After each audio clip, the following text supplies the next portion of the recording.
The first thing we have up is LADWP presentation on the power outages. Two gentlemen down at the end, why don't you introduce yourself? Hi, everybody. I'm Michael Venturi. I'm the Community Affairs Liaison for LADWP. Hey, Michael. I want to thank you all for having us today. I want to introduce Dan Barnes. Dan is our Director of Power Transmission and Distribution. Dan started out as a lineman and now he's an executive, so he knows just about everything there is to know about the power system. So you have the right person here. We're going to give you a brief PowerPoint presentation about addressing your concerns about the outage. Okay. And then we'll have a question and answer period afterwards. Okay, Dan. Thanks, Mike. Good afternoon, and like Mike said, thanks for having us out here. A couple things. Yeah, I am a lineman. I did come up through the ranks and whatever. Were you from the county? Yes. A lineman from the county? Right the main road. But what he said is I have all the answers. No, I don't. So, if you have any questions I can't answer, we will definitely get back to you folks. And I'm more than happy to give you my guest phone. If you guys have any questions later on, please feel free to call me, and I can use some sources as well. So, on June 12th, and this is why we're here, you guys, give you guys a brief on what happened on June 12th with the outage and the outage. So it's here. How many of you guys were affected by the outage? Everyone in here? No, Okay. I wasn't. All right, so you guys know what time, For the time when it got out. So it's just about 4 p.m. on the 12th. We had two circuits relayed. Relayed means they went out. So we had the 5515 and the 5509. They relayed out at the same time. You can see here how many customers we had affected. 2,468 total. Cause was an underground fault. One of our cables failed, and we also at the same time a station failed and our equipment failed in the station. The repairs in the station took approximately 4 hours. Field restoration work, as you see here, 12 hours with half of our customers were on in about 6 hours. Total of 16 hours for complete restoration. We had 6 electric trouble crews working on this. Our electric trouble crews are 2-man crews. So it's a total of 12 folks, plus we have supervisors out there as well. Why did it take us so long? This is beautiful. So here's the Miracle Mile circuits. Again, the 5515 to 5509.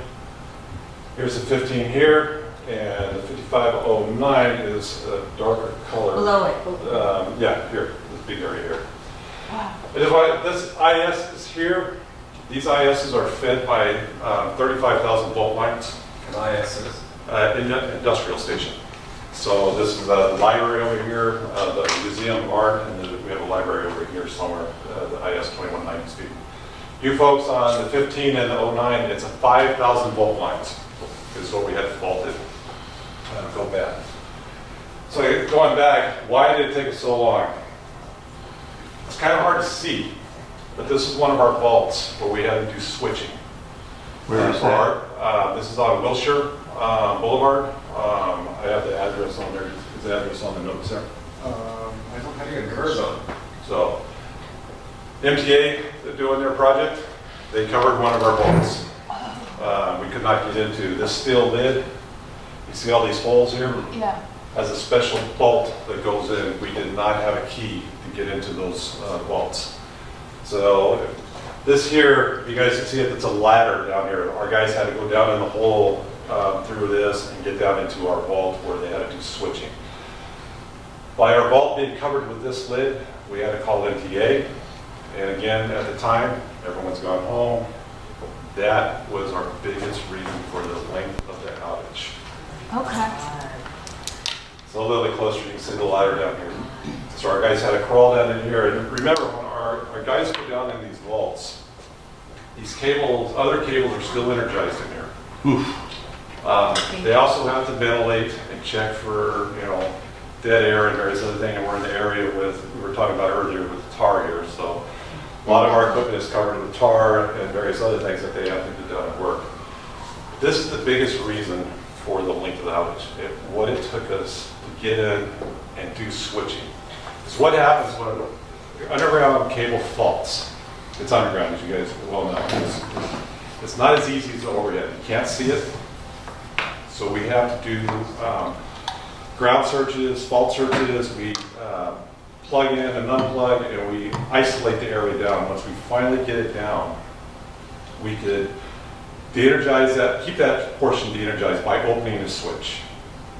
But to switch you folks back on, they have to go in here and plug in another switch that is normally open. So they have to go down in here and close in a switch. Again, overhead is very easy to see. You can see what the problem is. Cross arm breaks, car hits it, mylar balloons, and various other things. But an underground fault, it's like, you know, we have our plugs here, and the wire is going up through your walls here, and this plug here faults in here. How do you find it? You have to do a lot of things, switching. How many of you guys had your lights go off and on just a few, you know, within like 5 minutes? It'll go out, come back on. Sure. We're doing ground searches, is what we're doing. Our circuit has a ground on it, and what we're doing, we have to open up. There's the ground on this side of the switch, is on the back side, and then we just keep systematically moving until we find where that ground is. Ground on our circuit is not a good thing. We have to get grounds off our circuit. Our system is called a delta system. It's a delta and Y. Is there any electricians in here at all? I'm the daughter of one. I know Delta One. Delta Y. So our system is a delta. So we can have a ground on our system. It will operate, but it creates havoc. It can create other issues. So we have to get that ground off. If we're on a Y system, the ground, it relays out. And just remember that, because I want to, at the end of this, I want to mention something else about a Y system. So just keep that in mind. Do you have a question? No? Jim, Oh, no, you no, have just, your hand this oh, no, just sort of, If you guys have questions, Practicing please, his this is the hand best time to ask. So. Okay. This issue with the bolts with Metro, I mean, Yeah. is this like, is this a new situation, or has this vehicle been invented before with the difficulty between DWP and Metro? We didn't have the wrench to this, they never give it to us. We have it now. That's one thing. But you guys suffering your outage is one thing that we've corrected. We now, our trouble section now have the bolts. The district that serves this area also has the bolts. We shouldn't, we shouldn't never have that problem. Okay. Well, can we stay on that topic just for a second? ma'am. Because when I heard that, I was flabbergasted. Did Metro take it upon themselves to close that hole? Or didn't they look at that? Don't they go, oh, that's a DWP hole. We have no business covering this. We obviously need to call somebody. All right. Well, you see they put their access hole there, that over our vault. Uh-huh. They're doing the MTA underneath the streets here. Right. A lot of our vaults are suspended in the air. They are completely, some of our vaults are about where you're standing there to where I am. That's how big some of those vaults are, and they're suspended in the air. So all those steel plates and everything, our infrastructure is underneath a lot of those steel plates. They covered our access hole, but they put there so we can get in. Never crossed their mind or get the tool. to give us the tool so we can get in case. They probably figure that nothing's going to happen. So naturally what happens?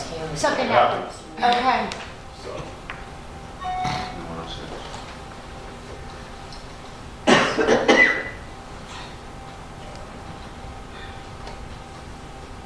helps you go the right way. yeah. So here's your boundaries. You guys will know your boundaries here. Our circuits that are serving the Miracle Mile is 44% underground. And like I said, underground is much harder to find when something goes wrong. Overhead is easier to find the problem, but overhead is subjected to birds, mylar balloons, cars, and various other things. So environmental things, unfortunately, we have a lot of issues on that.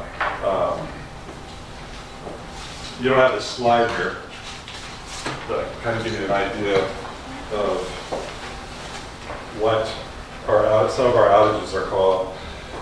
55, almost 56% of the outages is on the underground in your area. As far as overhead, we have about 5% that is undetermined. Undetermined we're pretty confident a lot of it is Mylar balloons. Mylar balloons really, we can't find what's left of it because they float off. When we do find balloons, it's 1% of your outages. About a little less than 1% is caused by vehicles. Station problems is about 6%. 10% of your problems is in your overhead. So majority of your problem is in your underground. Vegetation, trees and whatnot also causes problems in our circuits. We have a very robust vegetation program. We cut trees. We have to maintain the minimum clearance per state law. Not that we have a problem here because I don't know, but some areas residents do not want us to cut their trees.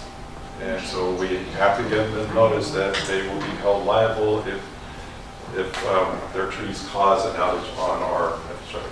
And a lot of people don't want to sign it or willing to sign it, and it gets into the legal stuff at that point. I have a question. Yes. I'm surprised to see rain and trees and wind. I always thought it was hot, people had their air conditioners on and everyone was doing everything at once, but you don't mention it in there. Yeah, with the outages, the recent outages because of this, but last year, it was July 6th of last year, we had a heat storm. Yeah. Were you guys affected by that? Just about Yeah. everyone was. I was in Windsor Square and that was out Windsor Square, for 4 days or so. We got hammered last year. Hammered. Yeah, President. Downtown doesn't usually get that hot. The circuits are right on the edge of all being overloaded. We're doing a lot of infrastructure replacement, and when we do infrastructure replacement, we have to take the load on one circuit and throw it onto another circuit. And that's all, done. It's looked at how much can we do without being without overloading that other circuit. But then the heat storm came in, and it overloaded. Everyone threw their air conditioning, Yeah. threw everything on, and it overloaded our circuits. And we played hell last year. And then, yes, someone asked, are we having fun going to? It was not. Mike and I went out last year trying to answer, rightly so, questions. Why did our power go out when it was so freaking hot?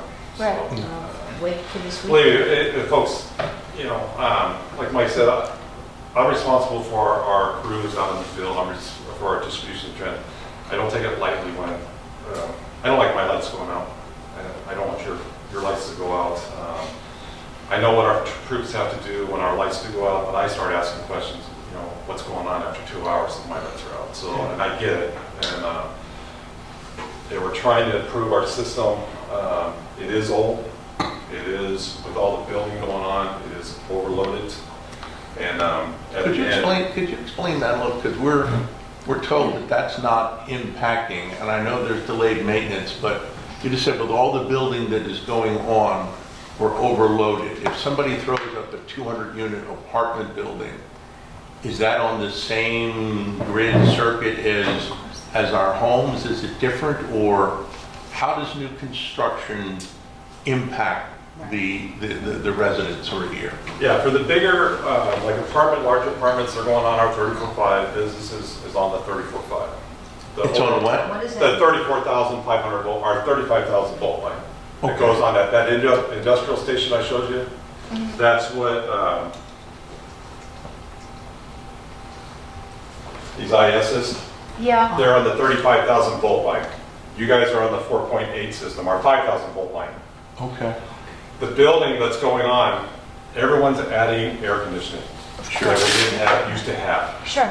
So our system was built with the load at that time. Even along the beach, people are putting in air conditioning. Right. That air conditioning load, they don't tell us when they're putting in, 5-ton units, 6-ton units. Right. And that's what's overloading our system.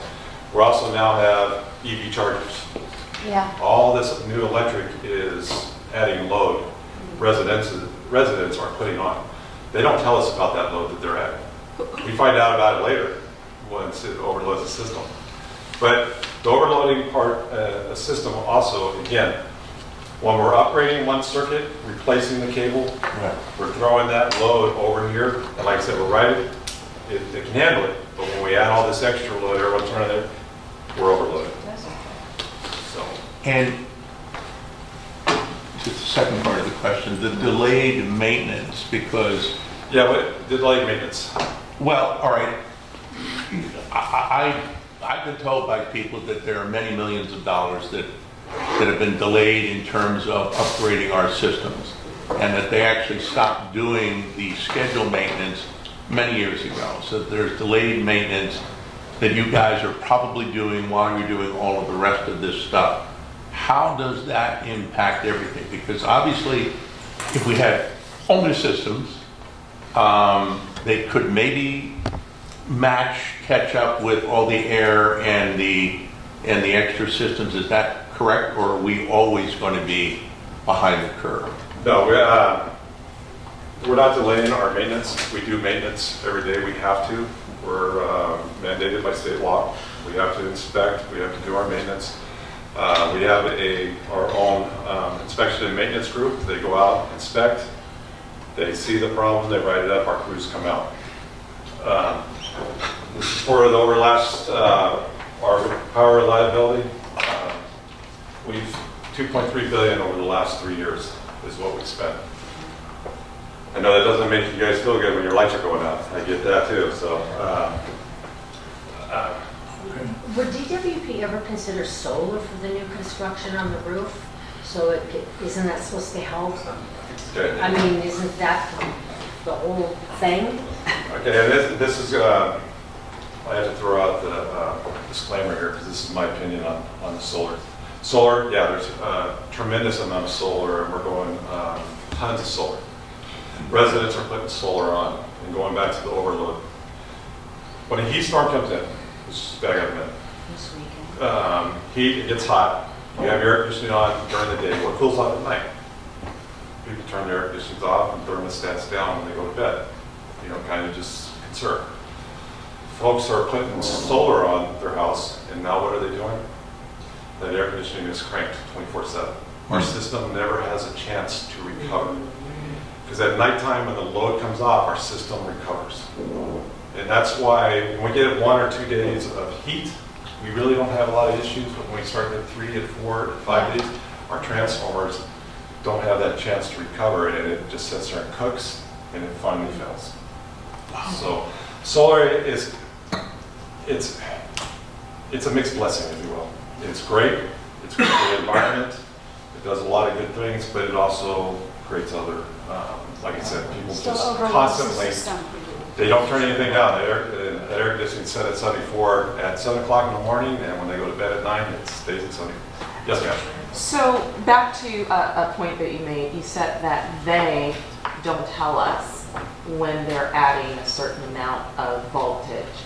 Isn't there a permit process in which they have to coordinate with Department of Building Safety and DWP to figure out like what kind of usage they're going to have, or anticipate based on the number of apartments and?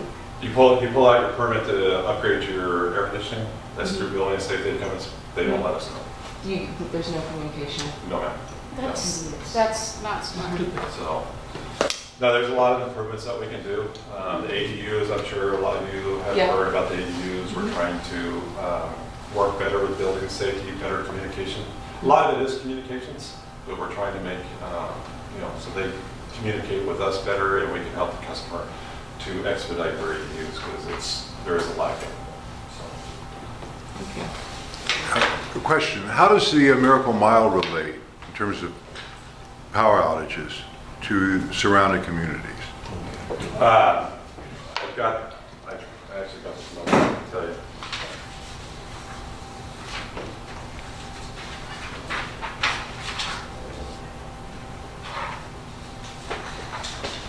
For years when I started, I didn't make these. So, the Miracle Mile here for 2019, our safety numbers, you guys are a little bit higher right now for 2019 amount of outages. Before that, you guys were well below. Because 2019, you've had more outages, so your numbers have spiked up. And a little more outages for this area. That seems about right. Is that because of construction? So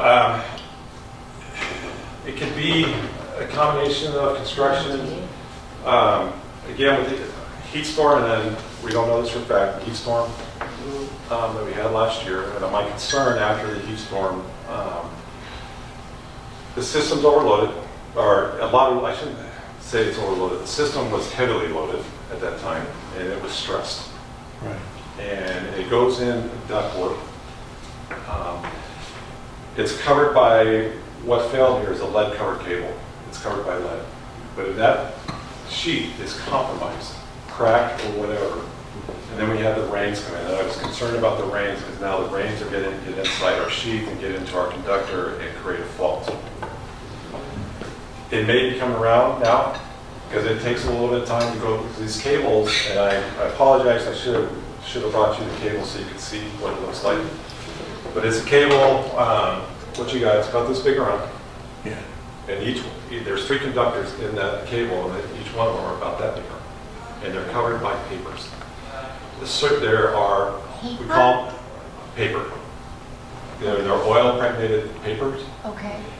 It's oil filled cable, it has oil in it. But it's 3 phases, what we call phases. And they're separate phases. They can't touch each other. If they touch each other, that's what creates the fault. So when the paper breaks down, the conductors touch, and that's what creates the fault. And if I come out again, and I'd be more than happy to come out again, I'll bring out some cables to show you guys. And I apologize for not bringing it. I should have. I'm a visual guy, so to see it, it makes more sense. It's helpful. So,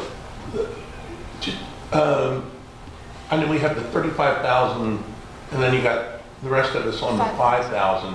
When these things happen, when it gets overloaded and it goes boom, does everyone go down, or do certain sections stay up, and why? Yeah. Back up here. Yeah. So again, each one of these, we have the 15 and the 9 that faulted. Each one of these circuits, if you have a fault and it relays, every one that's on this 55, 15 is out. And the same for the 9. It doesn't, it'll take the whole circuit out. Okay.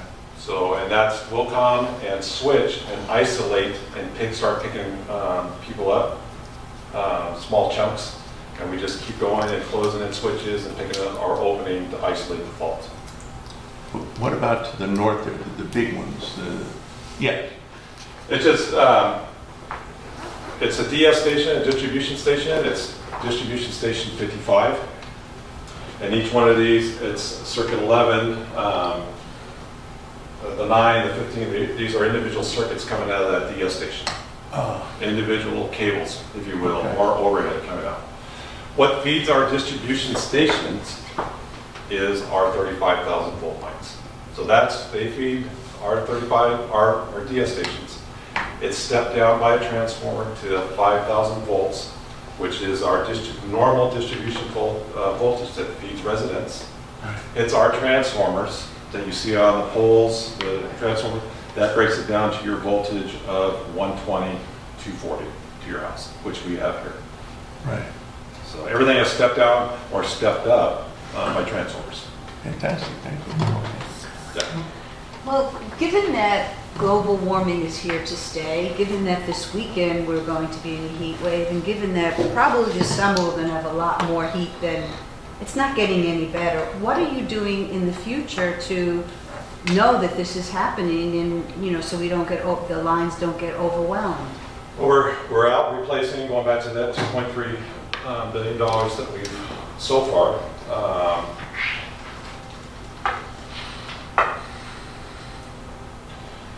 And this is our, what we just threw this in there just so you know what we're spending so far. Lots of money. This is in millions, so 1.2 billion on our citywide is what we spent on 17-18. So this is for power reliability work for you folks here in this community. This is what we're doing to replace 40,000 feet of cable in this area. That's in design right now. So what's we've completed in the last 5 years, this is conduit work that we've installed. This is what we have under construction right now. This is 10,000 feet of cable This is what we're coming in to replace cable. Right now is what we're doing to upgrade our infrastructure. This would be a good time to go to what I was talking about earlier. You've heard about the mayor's going all electric in the city of Los Angeles. Really? Absolutely, yes ma'am. He's talking about all infrastructure, all new buildings, everything has to be the gold medallion, electric, no gas, everything's electric. Even the ovens and everything? Everything, The stove? everything. I have not heard this. You obviously have not I've heard heard it. this. So explain that for us. You didn't hear it from me, but yes. Okay, no, yeah. Just no. Okay. No, it's out there, it's been in the paper. haven't seen it. He's talked about it, Paper it's part of the new Green Deal, make everything electric, no gas. So any new buildings will be 100% electric.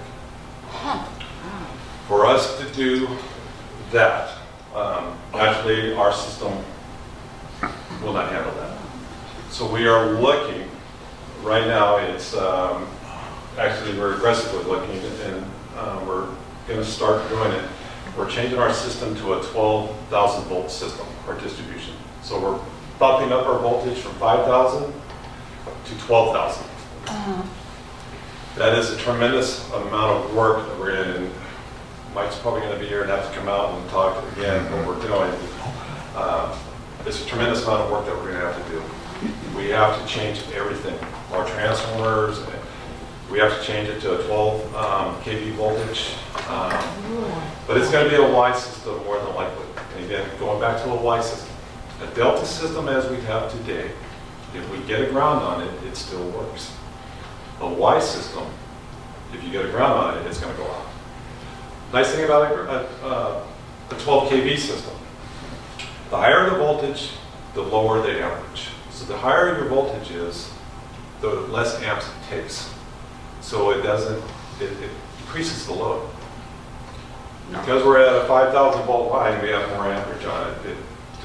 And the amperage is what the force pushes electricity. So higher voltage, lower amperage. So our system is it's gonna relieve load, is what it's gonna do. That's a good thing. We should have done this probably 40 years ago. Probably, yeah. But we didn't, and we are here today, and we have to make it work.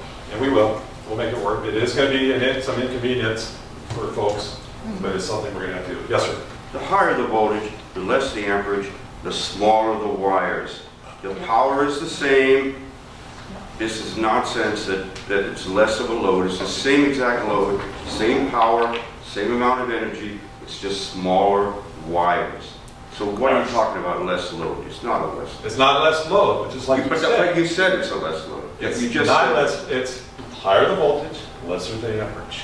And correct? the power and the energy. And our wires, per wires don't have to second be as big. is That's the correct. same. So it means that there's less copper cost, is basically. We're going to put in the same size. We wouldn't put in smaller size wire. Well, because you're going to still need the same current. You're trying to increase the power, So but it's going to be, But again, it's going to be a higher the voltage. voltage is really, is not our concern. What? No, there's a lot of technical mumbo jumbo going on here. No, sir. No. Well, Yeah. that's fine. I mean, you can put that. No. Believe me, folks, I am not here to spend anything. But that is not. We don't care whether you distribute it 100,000 volts, 50,000, 20,000. What we hear about is, why is the infrastructure insufficient to supply us with 240 volts at 60 amps or whatever our houses require? Well, it's 240 volts, and most of you folks have 200 amps. That's, Yes. but this is a lot of stuff that really doesn't matter to the end user. Well, and I'm just trying to give you folks some information. Well, no, I appreciate the information. I think we can flush a lot of this out in board member comments, but I want to ask, are they doing away with natural gas? Yes, sir. That's what they're. I have not heard any of this. They're doing away with natural gas? Aliso Canyon, Ah, that's a lot of what's going on. The cost to heat the home and electric's going up. Holy shit. A lot of Talk purchasing. to your council, purchasing. what's going on, Yeah. so. you won't be able to cook And with this. is our rate increase going to support these changes? Let's all chip in and buy a U-Haul trailer. One at a time, the camera can't hear. Can't answer that, what it's gonna, I mean, naturally, there's gonna be a higher cost, yes, ma'am. But what they're gonna do, we can't tell you. And guys, one speaker at a time, or the camera can't tell who's talking. So again, and I appreciate, but I truly am, I'm not here to spend anything. We just wanted to give you guys some information, what with the outage, what happened, why it took us so long. But we thought we'd give you a little bit more information. That's Some good. folks like it, some don't. Believe me, we cut down the PowerPoint a lot because it gets way too much stuff. But I'll answer any question I can. And again, I am not trying to spend nothing. Can I get a copy of the PowerPoint presentation? Email it to me so we can put it up. We could do that too. Thank you, okay. And I have a question. In this upgrading and constant maintenance in this program that's ongoing, how does that relate to new construction? Is that like separate teams that are working to hook up new buildings? Or is the case that at any given day you look and you see, well, this building is waiting to be hooked up, and then there you go out and do that, and then if you have time, you do the other maintenance? How does that work? Yeah, we got, you guys have one district here, it's our Palms district, but we have 7 districts within the city of Los Angeles, and every district does maintenance and new business, trouble work, anything that comes up. That all comes out of that district. The new business is based on where they're at in their construction. You know, they've got several layers they have to go through for inspections, and it gets to us finally, once we get the construction work package. And then we will go out and install, whether it be poles or the cable. The crews that work on the maintenance also are the ones that do the new business. Right. So the more new construction, the more time, obviously, your comrades have to spend Yes. accommodating them. Yeah. And you see our folks out there, they're working 6 and 7 days a week. Yeah. And we also have our trouble section works at 24/7. We have crews on 24/7. I've seen it. So, and then just one other thing I just wanted to add is, again, our guys work all this energized.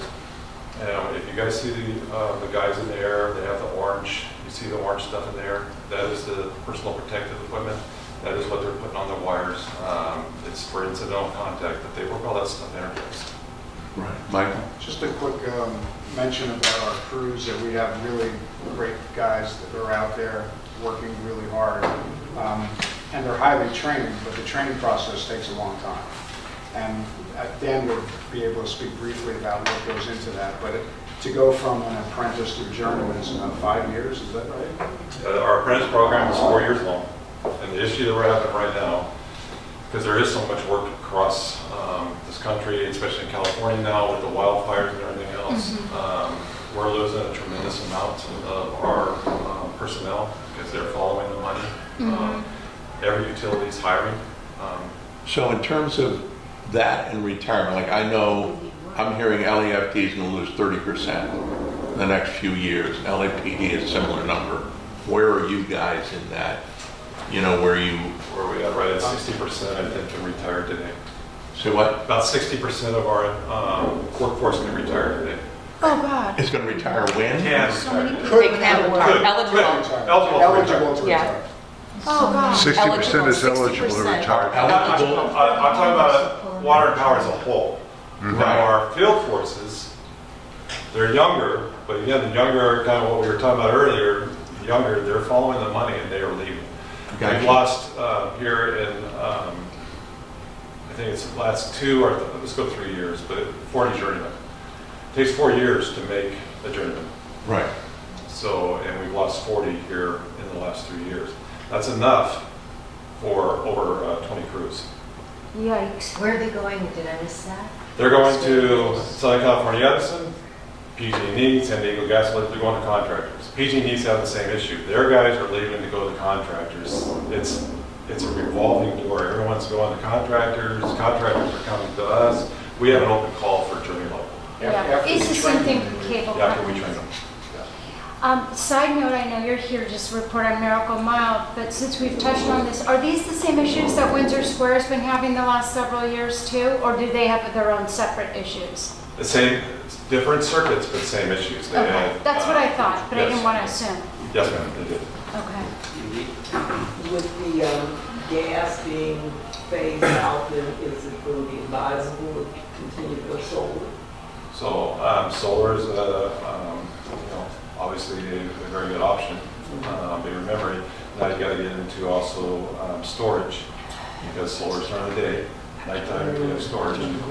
So and remember, the gas thing is, I just want to throw that out there, but the gas thing is, will we go that way? That's what the mayor wants. Well, He'll be out. it'll be interesting to see. He's going to be gone in 2 years. What happens there? Yeah, I know, the changes. Yes. So there are several very large projects that are coming in along Wilshire, like a 42-story skyscraper is proposed, another one on the corner above the subway and so forth. Presently, what you have and what you're projecting in the next 5 years, can it handle these mega projects? That'll be all engineered, and it's 34.5 systems. Whether they're going to engineer a new circuit to come in, at this point, I couldn't tell you, to be honest with you. I can look into it and see where they're going to bring that circuits in from to see. But those larger skyscrapers or commercial buildings will be all 34,000. And because they're on a different system than residential, if there's a shortage of voltage going into them, it won't affect us, it won't affect the residential. It could. It could, because remember, the 34,000 lines are DS stations. And it's stepped down to your 5,000 volt lines that feed you folks. I see. If that 34.5 system goes down, it could affect you. Remember, on a 34.5 system also, just more information, whether you want it or not, is the splices on those, some of the splices take 24 hours to do. Because it's very with the amount of taping and installation that has to be done on those. Yes, sir. Is there a finite limit to the capacity of the current system, or is it just a question of adding capacity? There's a with our cables, there's only so much. All our circuits, they're coming out of our DS stations. Some are 300 amp circuits. It all depends. And approximately what percentage of total capacity are we at right now? I would have to do that number for you. And I'd be more than happy to. All right, well, and they'll come out in the wash. Come out when your lights go out? Yeah. So I know we're talking about power, but this is LDWP. So I want to talk about the water when you're with the new construction. Will that also impact existing construction or neighbors or residents? You're gonna have to. I can find that out for you, but I just recently dealt with an issue like that where in Hollywood, there's a hotel, it's called the Villa Carlotta. And they want to put in a restaurant. So I was asked to find out, does that mean we're going to need more water? Is going to be more demand on the water system? And the answer that I got back was that they have to go to the Bureau of Engineering first and the Department of Building and Safety to deal with all that.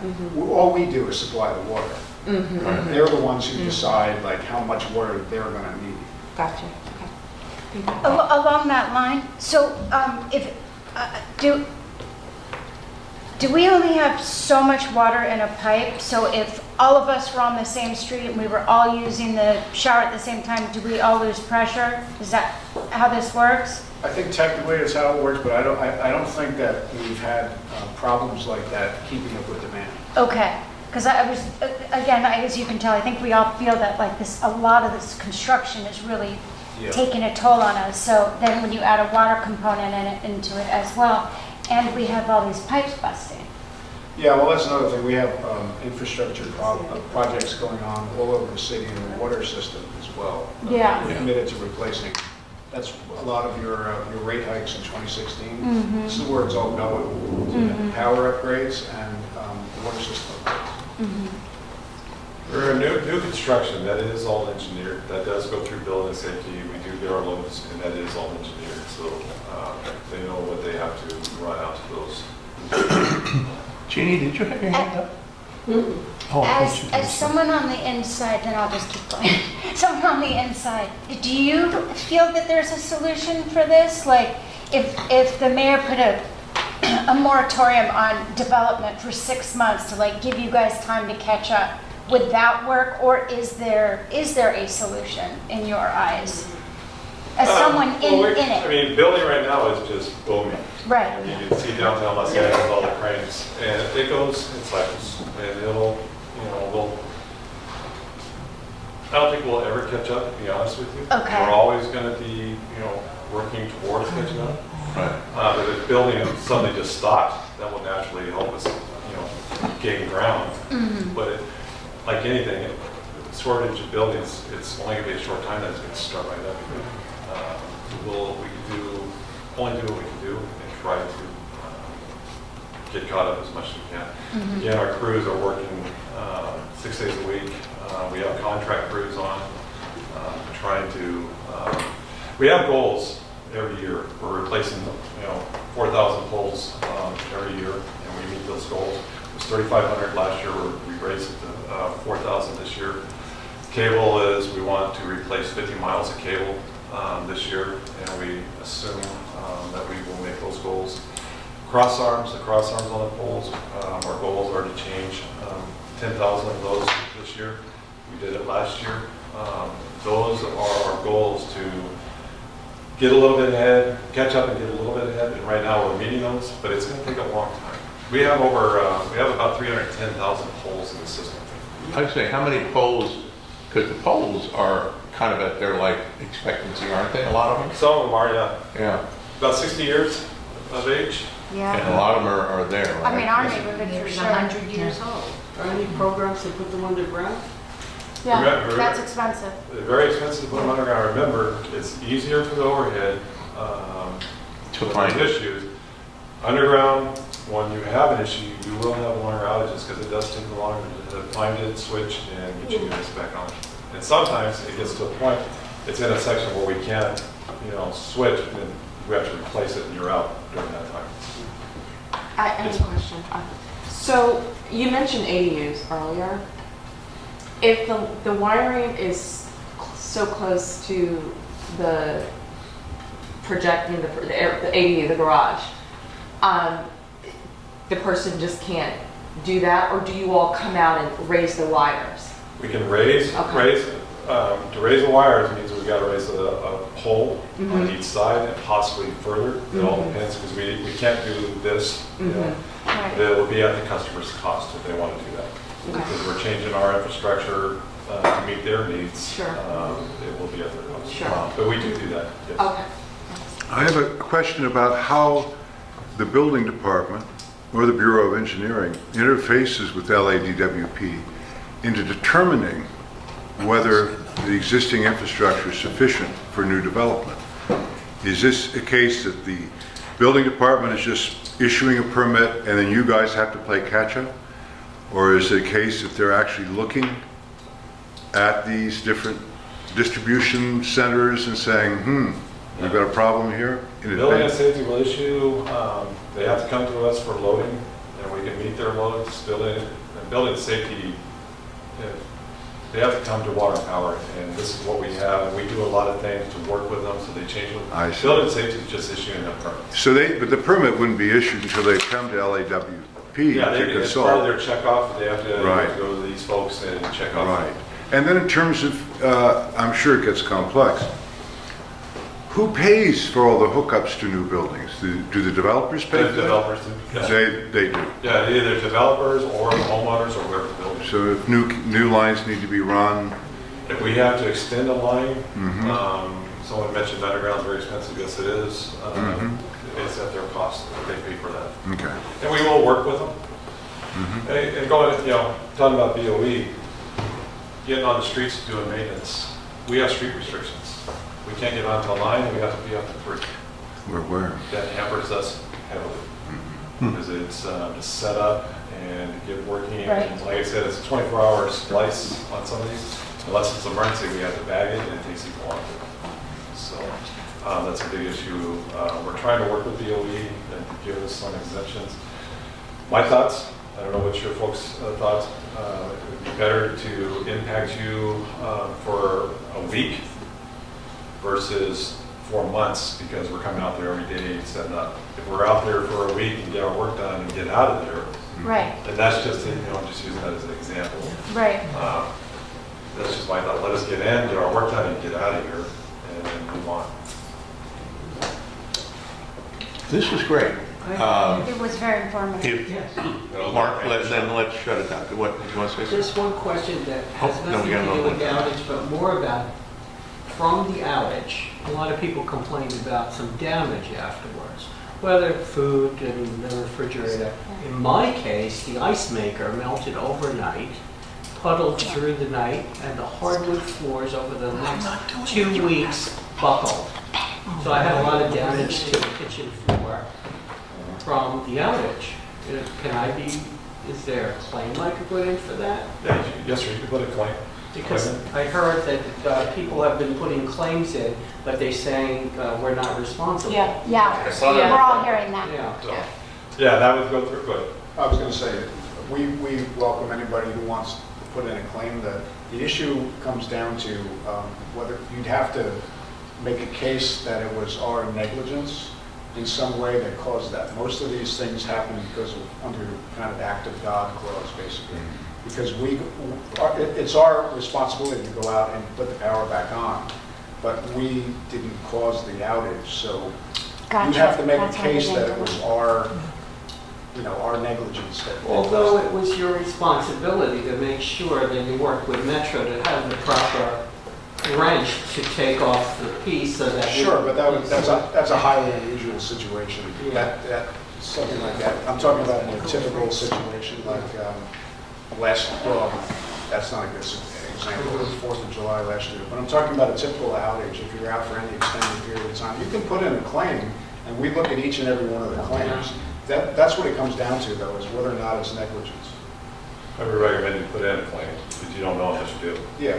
Let us deny it versus I'm not going to do it. Any other questions? Because only time. I have two fairly simple questions. First, you were saying that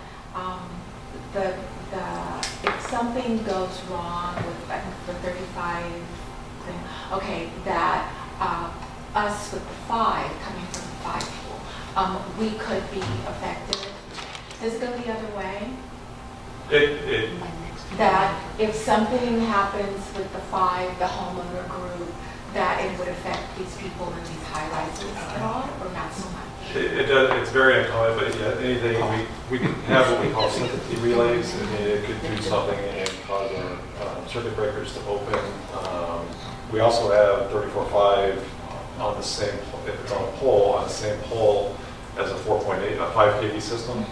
Also in our vaults, we have 35,000 volt lines in with our 5,000 volt lines. If the 5,000 volt lines faults, it creates a ball of fire, if you will. It could impact the 35 system. So that could, yes, ma'am, absolutely. It's highly unlikely. It's highly unlikely, but it has happened. Okay. And then my last question. It seems sort of random that the people who are working in the street can only work from 9 to 3? We have a work hours ordinance. We wrestle with that with Metro and lots of things. People can apply for a work hours exemption. There's a process to do that, and we often consult and cooperate with those requests. But as a rule of thumb, know there are work hours, and if you want to... But now you guys are largely exempt from that, if you're particularly for emergency work. Emergency work, yes. Yeah. Regular work, no. Regular work, no. No. Yeah.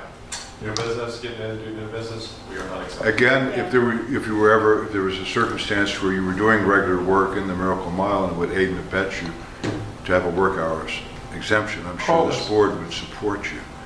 Yeah. We've had those issues with Metro and other construction here because we have so much going on here. Police Commission knows as well. Yeah.